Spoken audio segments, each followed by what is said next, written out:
പുൽപ്പള്ളിയിൽ ഏക കൃഷിരീതിയിൽ കുരുമുളക് മാത്രമായിരുന്നു ഉണ്ടായത്. 30-40 വർഷം വരെ ഉൽപാദനക്ഷമമായിരുന്ന നാടൻ കുരുമുളക് കർഷകർക്ക് വലിയ നേട്ടമുണ്ടാക്കി കൊടുത്തു. 1964 ആദ്യ കുടിയേറ്റ കർഷകനായ ഇദ്ദേഹം ആ കാലത്തെക്കുറിച്ച് ഇങ്ങനെ പറയും. 10-20 വർഷമൊക്കെ യാതൊരു ബുദ്ധിമുട്ടും കൂടാതെ കൊടി നിൽക്കുമായിരുന്നു. അതിലും കൂടുതൽ വർഷങ്ങൾ നിൽക്കുന്ന ഇനങ്ങളും ഉണ്ടായിരുന്നു. പഴയ കാലത്തെ കാലാവസ്ഥ എന്ന് പറയുന്നതിന് അതിനൊരു കൃത്യതയുണ്ടായിരുന്നു. ദീർഘകാലം നടത്തിയ കൊടികൃഷി മണ്ണിലെ ജലാംശം നഷ്ടപ്പെടുത്തി.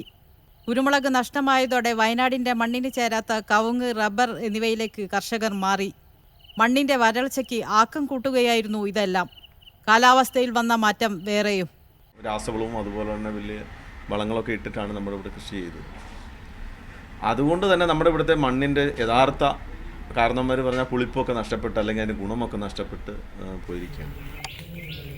എന്നാൽ രാസവളങ്ങളുടെ മുഴുവൻ നിരോധനം എന്നത് ഫലപ്രദമല്ല എന്നതാണ് ഇടതുപാർട്ടികളുടെ നിലപാട്. ഒന്ന്, ജൈവകൃഷി എന്ന് പറയുന്ന സങ്കല്പം തന്നെ നമുക്ക് പരിശോധിക്കപ്പെടേണ്ട ഒരു കാര്യമുണ്ട്. രാസവളത്തിൻ്റെയും അതുപോലെ കീടനാശിനിയുടെയും അമിതമായ ഉപയോഗം മനുഷ്യൻ്റെയും പ്രകൃതിയുടെയും ആരോഗ്യത്തിന് അപകടകരമാവുന്നതിനെയാണ് നമ്മൾ എതിർക്കേണ്ടത്. വയനാടിൻ്റെ മറ്റു പ്രദേശങ്ങളിൽ കുരുമുളകിനൊപ്പം കാപ്പിയും ഏലവും തേയിലയുമെല്ലാം കൃഷി ചെയ്തിരുന്നു. പുൽപ്പള്ളിയിൽ കുരുമുളക് കൊടി കൃഷി മാത്രം. അതുകൂടിയാണ് ഇവിടുത്തെ മണ്ണിൻ്റെ ഘടനയെ ഇല്ലാതാക്കിയത്. സോഫിയ ബിൻ, മീഡിയ 1, വയനാട്.